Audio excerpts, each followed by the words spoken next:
Muy buenas tardes, somos el Grupo 7, conformado por las integrantes Patricia Arias, Maika Torres, Miriam Palomino, María Fernanda Vigo, Alessandra Aski y quien habla Claudia Santillán del curso de Marketing Global. Ante todo, queremos agradecerle por brindarnos parte de su tiempo y por colaborar con nosotras en esta entrevista. Su participación es muy valiosa ya que esta conversación tiene fines exclusivamente educativos. El propósito de esta entrevista es comprender cómo las empresas diseñan y adaptan sus estrategias de producto y comunicación cuando ingresan a mercados internacionales y de esta forma poder enriquecer nuestra investigación. Nuevamente, muchas gracias por su disposición y podríamos comenzar con una breve presentación sobre usted y su experiencia en el ámbito internacional, por favor. Sí. Hola chicas, ¿cómo están? Mi nombre es Romina Gómez. Actualmente me desempeño como Senior Key Account Manager de los mercados de Oceanía y Asia en la empresa Machu Picchu Foods Company. Esta empresa es la líder en el sector de cacao y chocolates, a nivel de exportaciones y también a nivel local. Cuento con más de 10 años de experiencia a nivel comercial y específicamente en exportaciones alrededor de 5 a 6 años. Pero ahora pasaremos a discutir acerca del tema del entorno cultural y económico de la... ¿Está bien? Sí, claro. Ok, entonces nuestra primera pregunta sería, ¿qué métodos suelen utilizar para estudiar el contexto económico antes de ingresar a un nuevo país? Sí, antes de ingresar a un nuevo país, uno de los datos más importantes que tenemos que considerar es el PBI per cápita. Esto es un indicador básicamente que nos permite saber el nivel adquisitivo que puede tener un país, ¿no? Y el nivel de compra que éste puede tener.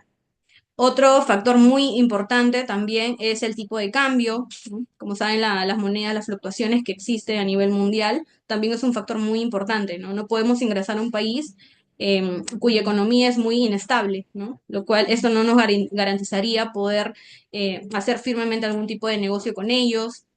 Y luego también la facilidad de negocios, ¿no? Es decir, si tenemos algún tipo de tratado comercial que nos permita exonerar aranceles, ¿no? Creo que son los principales factores que deberíamos considerar antes de ingresar a un nuevo país, ¿no? Evaluarlo y evaluar cada uno de esos detalles para saber si es viable o no hacer negocios con ese país. Perfecto, gracias. Bien, mi nombre es Patricia. A continuación, con la siguiente pregunta, ¿qué procesos utiliza su empresa para identificar y analizar las características culturales y económicas de un nuevo mercado antes de ingresar? ¿Y qué fuentes de información son las más valiosas en este proceso? En cuanto a fuentes de información, utilizamos reportes, por ejemplo, tanto de PromPerú, reportes de TradeMap, ¿no? Que es una página web, eh, el ranking también de Veritrade, por ejemplo, ¿no? Para ver el nivel de exportaciones, nivel de importaciones en general. Bueno, también el nivel de ingreso, como había mencionado, que es un factor importante. Los hábitos de consumo, ¿no? También es importante conocer si nuestro producto puede calzar o tenemos que adaptarlo al mercado como tal, ¿no? Al mercado al que queremos ingresar. Luego también tenemos, bueno, las tendencias de sabores, tendencias de preferencias del consumidor. Son algunos de los factores que deberíamos considerar. Bien, ¿y cómo ha afectado la situación económica, por ejemplo, nivel de ingreso, inflación, carga tributaria, en los mercados internacionales a su estrategia de entrada o a la forma en la que operan actualmente en estos mercados? ¿Puedes compartir algún ejemplo concreto? Sí, por ejemplo, bueno, en el caso del nivel de ingreso es muy importante, ¿no? Si es un producto premium, podemos, por ejemplo, considerar mercados como Japón, mercados como Corea del Sur, con un mayor nivel adquisitivo, mercados como Australia. En cuanto a tema de aranceles también, ¿no? Ver si tenemos alguna restricción a nivel país. La estrategia en general es esa, ¿no? Evaluar cada una de las aristas de este nuevo mercado, ¿no? Evaluarlo en todo sentido para poder determinar si es viable o no la entrada a este país, ¿no? Bien, perfecto. Muchas gracias. Ahora, pasando a los entornos sociales y culturales en mercados globales, vamos con la primera pregunta, que es, ¿de qué manera las creencias religiosas o las tradiciones culturales de un mercado extranjero han influido en el contenido de su marca y qué han hecho ustedes al respecto? Sí, por ejemplo, en el mercado musulmán tenemos que adaptarnos y ofrecer productos con certificación halal, por ejemplo, es fundamental, ¿no? No podemos exportar un producto si no tiene esta certificación religiosa, ¿no? Entonces, por eso es muy importante conocer el mercado al que vamos, saber qué requisitos tenemos y el factor cultural definitivamente es muy, muy importante, ¿no? Eh, tenemos que considerarlo antes de poder generar algún plan de exportación. Bien, la siguiente pregunta. ¿Podrías compartir un ejemplo de cómo una tendencia social global, como por ejemplo la sostenibilidad o la inclusión, ha influido en el diseño de sus productos, su mensaje de marca o su interacción con los consumidores en mercados internacionales específicos? Sí, todo lo relacionado a sostenibilidad, certificaciones como tal, cada vez toman mayor fuerza. Hay una demanda muy, muy fuerte de ese tipo de productos y creciente también. Por ejemplo, los productos Fair Trade International o productos certificados bajo la norma Rainforest Alliance son algunas de certificaciones muy importantes, ¿no? Y cuya demanda sigue creciendo en la actualidad. Países como Australia, países como Japón, Corea, Estados Unidos, en general el mundo, cada vez toma más importancia esto, ¿no? Entonces es importante que nuestro producto también cumpla con ello para tener una oferta exportable mucho más competitiva, ¿no? Y poder así satisfacer la demanda de esta población.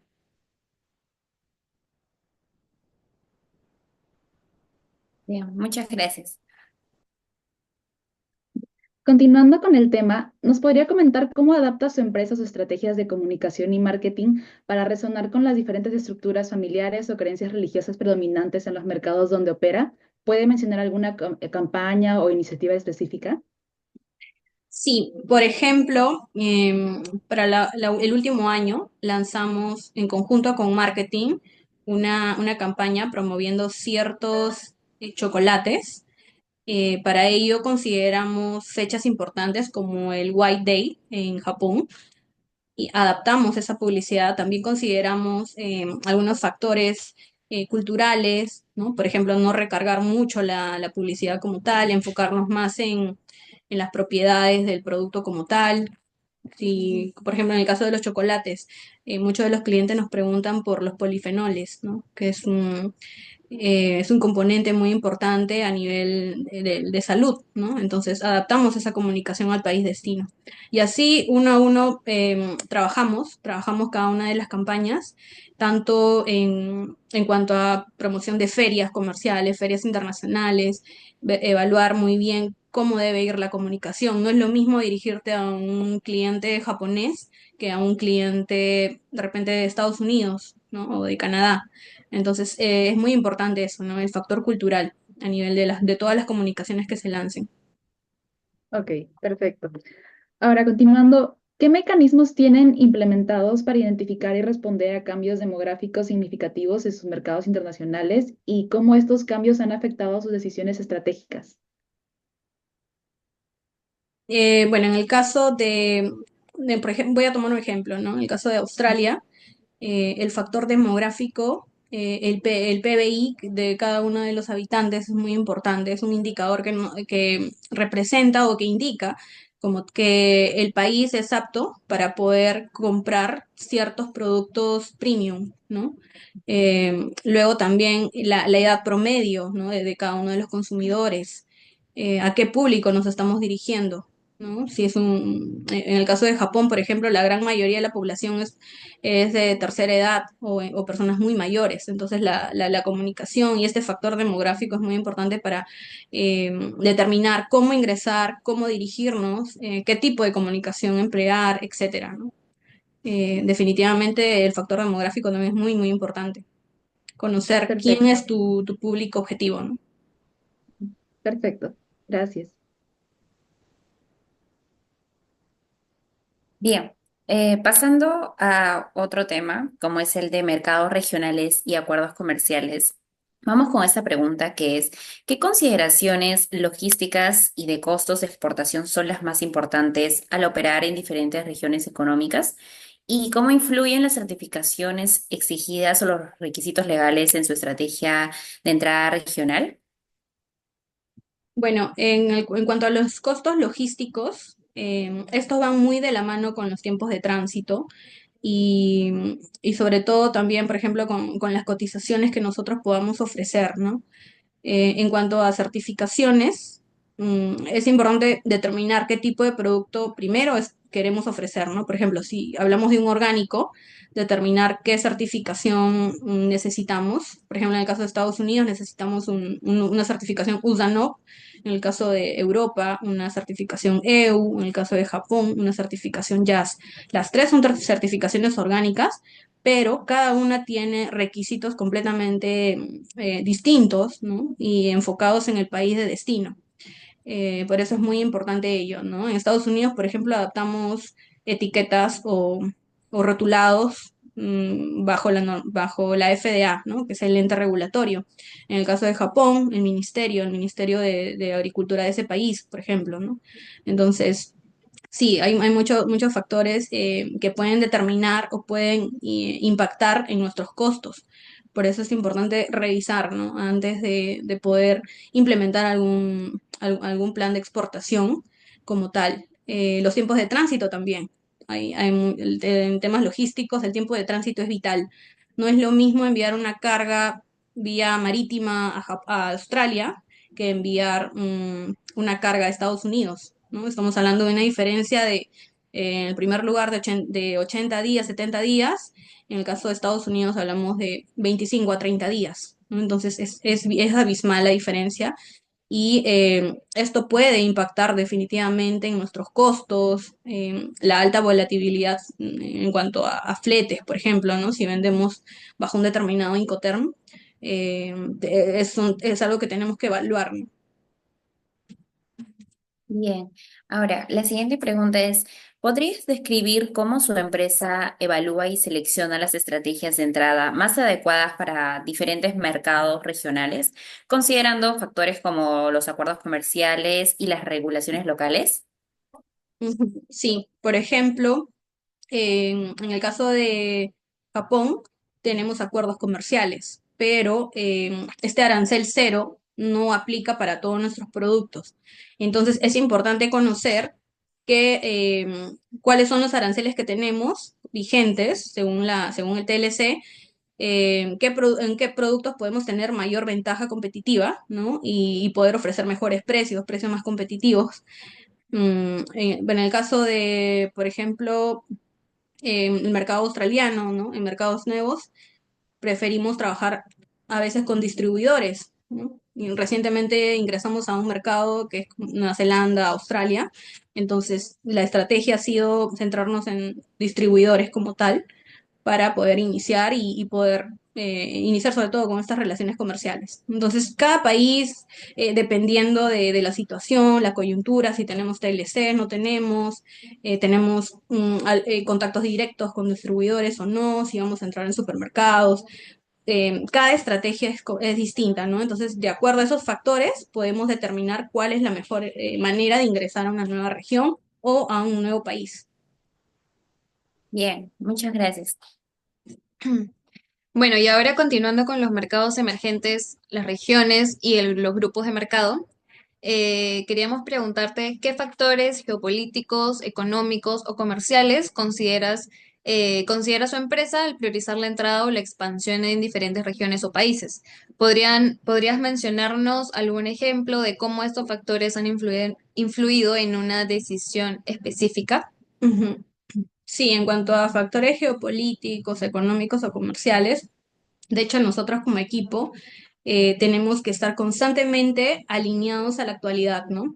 En negocios globales, internacionales, es fundamental estar al día tanto a nivel de actualidad, a nivel de política, a nivel económica, porque eso va a determinar muchas veces la decisión de ingresar o no a un mercado, o de permanecer, o expandirnos, o de repente invertir más esfuerzos en poder continuar con ello, ¿no? Entonces, sí, es muy, muy importante. Por ejemplo, la guerra de Ucrania, definitivamente Rusia, por ejemplo, ¿no? O sea, exportar a Rusia hoy en día mm, no sería tan viable, ¿no? Como de repente hacerlo con países más emergentes, como por ejemplo Tailandia, Taiwán, que son países que continúan creciendo a nivel comercial y que tienen una proyección muy buena, ¿no? Entonces, de hecho, considerar todo eso es muy, muy importante y sobre todo estar actualizados al 100, ¿no? Perfecto. Eh, y para continuar con con esta sección, ¿su empresa tiende a agrupar países por características similares a desarrollar ciertas estrategias de marketing y producto o adapta su enfoque a cada mercado individual? ¿Podrías explicar tu razonamiento y dar un ejemplo? Por ejemplo, podemos agrupar ciertos comportamientos de consumo, en el caso de Asia, ¿no? Por ejemplo, Corea y Japón son países con un comportamiento muy similar, no idéntico, pero muy similar. Entonces podemos tomar, ¿no? ciertas decisiones y enfocarlas a nivel regional, ¿no? Por ejemplo, Latinoamérica también, esfuerzos a nivel de comunicación, a nivel de estrategia de ingreso de mercado en Chile, Argentina, puede ser similar. ¿No? Entonces, podemos hacer eso por un lado, pero también, ¿no? Hay casos puntuales, ¿no? Hay casos puntuales y países puntuales que sí requieren un enfoque mucho más personalizado, sobre todo si se trata de un mercado completamente desconocido para nosotros. Entonces, eso es muy importante. Perfecto. Y bueno, ahora continuaremos con la segmentación, posicionamiento y la evaluación potencial de mercado. ¿Qué variables utiliza su empresa para segmentar sus mercados objetivos a nivel internacional? Y podría mencionarnos algunos ejemplos específicos de cómo el estilo de vida, el comportamiento de compra o el nivel educativo influyen en su segmentación. Ujú. En cuanto consideramos estilo de vida, por ejemplo, productos veganos, hay una tendencia fuerte, por ejemplo, en el caso de Europa, ¿no? En cuanto a productos veganos, entonces podemos utilizar esa información para ofrecer productos que tengan ese claim en los empaques. Luego también comportamientos de compra, ¿no? Si, cómo es que se maneja en el mercado, en ese mercado en específico, el mercado nuevo, si son ventas e-commerce, son de repente transacciones más físicas o a granel, ¿no? Por ejemplo, en Canadá apuntamos siempre a tiendas más orgánicas, tiendas veganas, ¿no? Con un enfoque de trazabilidad a nivel general. Ujú. Listo. Y ya como última pregunta, ¿cómo posiciona su marca o producto frente a la competencia en los diferentes mercados internacionales en los que ustedes operan? ¿Realizan ciertas adaptaciones en su posicionamiento según el mercado? Nos posicionamos como una marca ética que se encarga o supervisa, ¿no? toda la cadena, desde el inicio, ¿no? Desde la cosecha del grano hasta el producto terminado, lo cual garantiza una trazabilidad de toda la cadena de suministro. Podemos también adaptar, ¿no? Si adaptamos el enfoque, por ejemplo, en Australia reforzamos la historia del cacao. En Australia está muy, por así decirlo, de moda, ¿no? El storytelling, por ejemplo, ¿no? Son algunos de los argumentos de venta que nos ayudan, ¿no? a poder posicionarnos hoy en día como una de las empresas más importantes tanto de agroexportación como en cuanto a derivados y chocolates. Entonces, esos factores definitivamente son los más importantes. Listo. Y bueno, para finalizar, queríamos agradecerte tu tiempo. Muchas gracias. Esto va a ser para fines totalmente académicos y bueno, muchas gracias por tu participación. A ustedes, chicas, gracias. Muchas gracias. Gracias.